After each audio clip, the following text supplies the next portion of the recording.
Wow, the Booster Course Pass is done now, so I guess we can tear into it. Today we're going to be talking about the top 10 worst Booster Course Pass tracks. You know what? Scratch that. The top 5 worst Booster Course Pass tracks. Now, why am I doing 5 instead of 10? That's because numbers 10 to 6 are all on the list for the same reason. They're all fine tracks, but compared to the other tracks, they're basically nothing. And also, these tracks can be so boring that I tend to forget what their music themes even sound like. So, because of that, not the biggest fan of these tracks, but they escaped the top 5 though. Unlike me being able to escape the lynch mob in the comment section for number 5 on the list.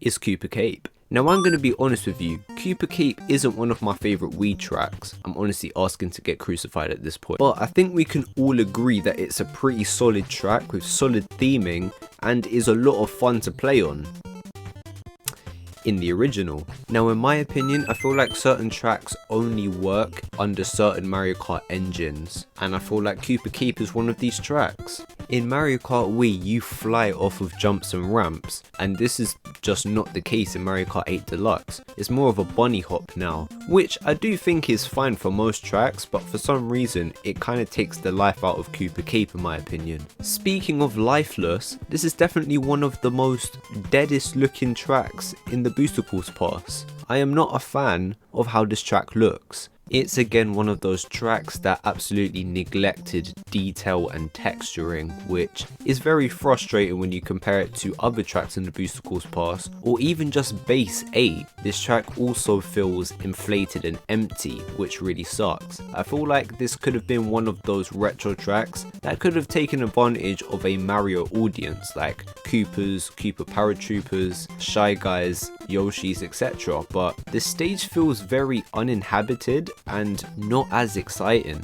And as you'll probably notice with a couple of the other tracks we might talk about here, Nintendo had a habit to just inflate the tracks. They feel narrow and smaller to race on, and yet the sides feel bigger, more raised, and the track itself just feels more claustrophobic. Like, what made Nintendo want to go with this design decision? Honestly, look no further than the water section. This thing just gets nerfed and nerfed and nerfed the more that this track gets remade. In Mario Kart Wii, it was the best that it ever was, with the electric bars. This time, they somehow made the tube even more claustrophobic to drive through, and then they give you impossible turns on top of that. Add in the fact that the Cooper Cape theme doesn't sound nearly as good as the original. It now sounds like a cartoon skit moment instead of an actual Mario Kart theme. You're left with a fan favourite that deserved a much better remake for a modern Mario Kart game. But at least we can agree that for the most part, what made this track great is still here. And the award for most pointless track inclusion to the Booster Course Pass goes to Mr. Sunset Wilds. Now for those of you guys who don't know what I'm talking about, this inclusion might seem a little odd to you.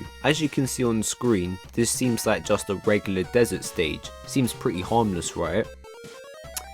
That's kind of the problem. Take one look at the original and you will notice that something extremely crucial is missing here. Oh yeah, the sunset. The whole reason why this track is such a fan favourite is because of the sky gimmick. On each lap, the sky gets darker and darker, making it not only the only desert track to do that, but the only Mario Kart track to do that. Keeps things interesting, and especially when you're playing this track for the first time, it's a nice little surprise. Considering that Sunset Wilds is a Super Circuit track, you know, a Mario Kart game that came out in 2001 and then remade for a free-to-play phone game, it absolutely incinerates my mind to comprehend the fact that those two teeny tiny devices were able to carry out the assignment of including the sky gimmick, and yet a full-fledged console that gets compared to the likes of the PS5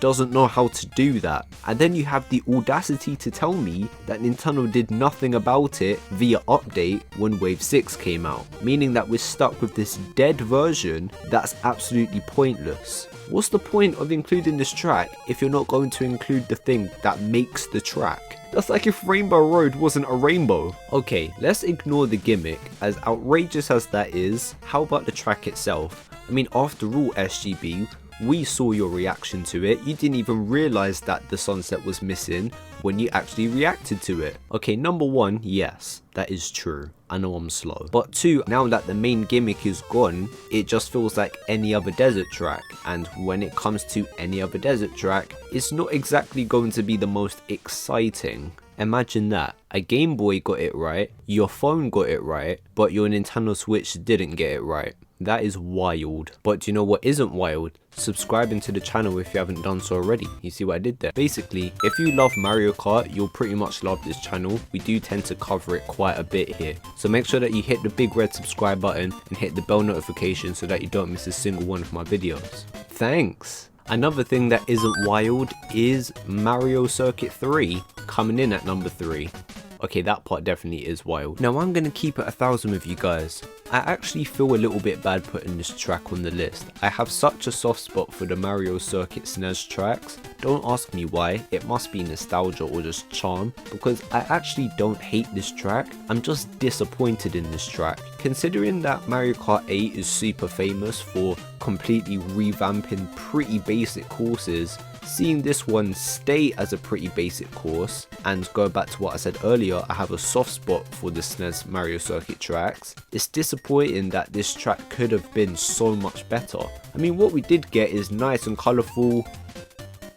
I mean, yeah, that's pretty much it. The original charm is there, I guess, but we've already done this in Mario Kart Wii, and it wasn't great there either. I'm going to keep this one pretty short because this is pretty much everyone's least favourite track in the Booster Course Pass. But just the fact that GBA Mario Circuit looks like this, and I'm sorry, this is probably the worst offender. Bowser's Castle from the SNES looks like this, and then Mario Circuit 3 looks like this. You can't tell me that this is from the same game, you can't. How does SNES Bowser's Castle 3 look like a base 8 track, but then Mario Circuit 3 over here is looking like a Mario Kart 7 track, or even a tour track? Come on, Nintendo. Nah, to me the most disappointing thing about this track is definitely the music. This is my favourite Mario theme of all time, and they butchered it. I thought that they were either going to stay true to the original, or they were going to go full Mario Kart 8 Jazz Town. Either or, I would have been all for. But no, they decided to take the original sound or melody and then slap these dead drums on top of it. Doesn't even sound like it was mixed properly. Like, why are you ruining my song, man? The song sounds so lifeless now and I hate it. Speaking of lifeless, Sky Garden. I don't know what that segue was. This track has the complete opposite problem to Mario Circuit 3. This track changed so much that the original charm is completely gone. Hot take, I actually wouldn't mind that if this new feel was actually good, but it's not. I think N64 Rainbow Road from base 8 works because, I mean, just look at it. It looks absolutely great and it's still a lot of fun to race on. Obviously my only complaint is that it's short, but for the most part, I think this is a pretty solid remake. This on the other hand, what is this? This is one of the most chubbiest Mario Kart tracks ever. Like I mentioned earlier with Cooper Cape, I don't understand the whole narrative of making us drive on a narrow road where everything on the sides just feels puffy. It just makes the track feel super claustrophobic for no reason. I don't like the music remix again here. I know that this is definitely nostalgia bias, but I just don't think there was that much instrumentation here. It just sounds very boring and bland compared to Cloud Top Cruise. Cloud Top Cruise sounds absolutely epic. This song sounds like a bonus stage. And my favourite part about this track, which was all of the jumps that you can do from one side of the road to the other, yeah, that's been gutted entirely as well. What is it with Nintendo and just taking out all of the good juicy parts of tracks? Makes absolutely no sense. I'm sorry, but what colour-blinded Donnie decided to pick this colour for the floor for Sky Garden? You do realise that the original was blue, right? You had one job. Kinda like how Nintendo had one job to pick one track for Mario Kart 7 for Wave 1. Not only did they pick Toad Circuit, but they made it 10 times worse than the original. And it's number 1 on the list. If you've been following my channel at all, this would be absolutely no surprise to you. I hate this track. Fun fact, I actually hated this track in 7 because for some reason it got picked over 1 million times in online matches. However, that's not the track's fault, so I let it slide in 7. I didn't like the track, but I was like, you know what, it's fairly innocent, cool. How do you take a track that was already super mediocre and make it 10 times worse? What am I looking at here? The desaturation levels are off the charts, the grass looks like concrete, and this track makes me feel like that van in the corner of the track. Also, similar to Mario Circuit 3, this track wasn't revamped at all. How does a SNES track look better than a Mario Kart 7 track? Can someone please explain this to me? Bro, Mario Kart Stadium looks better than this, and that was the first track in Base 8, aka back in 2014. I mean, this is quite possibly the worst textureless track out of the whole Booster Course Pass, and also the audience look like they're Star Wars holograms. I see absolutely no reason to go to this track when every single other track in the Booster Course Pass, and even in Base 8, outdoes it in every single way. I'm sorry, but the Toad theming and the music doesn't save this track. It really doesn't. You could argue that this track should be given a pass just because it came out in Wave 1, but every other Wave 1 track looks 10 times better than this. In the end, Turd Circuit, as I like to call it, is by far the worst Booster Course Pass track, and definitely one of the worst retro tracks. Take one original track and make it better. You've done the complete opposite. Again, you had one job, Nintendo. So those were my top 5 worst Booster Course Pass tracks. But don't worry, we'll be flipping the script next time. We're going to be looking at the best tracks.